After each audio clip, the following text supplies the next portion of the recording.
and working on money for the truck repairs, one load at a time. Been out here playing all day. Yard's starting to look emptier and emptier. Pretty soon I'm going to dig all my stainless out.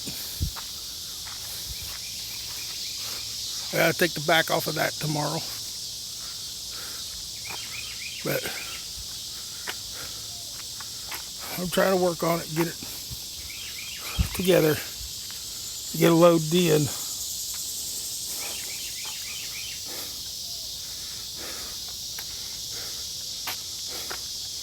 I know I gotta get that tied down yet, but I'm working on it.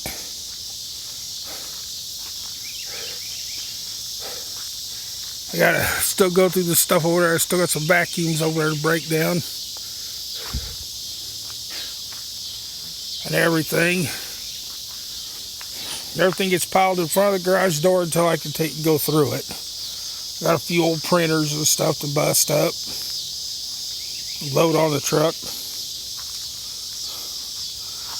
1, 2, 3, 4, 5, 6, 7, 9 TVs I gotta break down. The flat TVs. I still got a few of this one here. I picked it up and threw it off the truck and it exploded all over the place. A barrel full of boards that's got to go inside, take it apart, go inside. Buckets with circuit boards and stuff over there.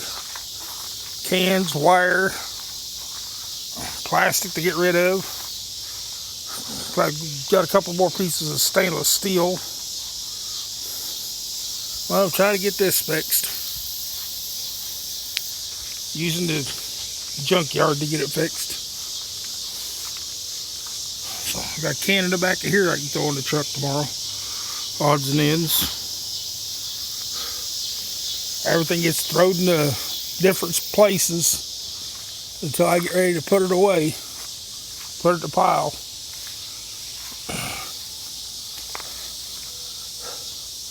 Scrap girl left her bicycle here because I took her home. She'll come back and get it in a little bit. She only lives 2 blocks away.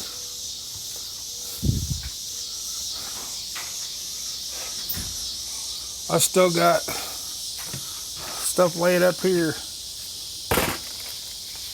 Razor. Got a whole box of 10 bells. I think about throwing them on the trailer and get rid of them. My Ford battery out of my truck. I'm thinking about getting rid of a bunch of stuff that I've took and collected and kept and just get rid of them. So, well, I'm going back in where it's cool because I've worked hard enough today I can smell myself. I'm going to get a shower. So, I'll catch y'all later. Bye.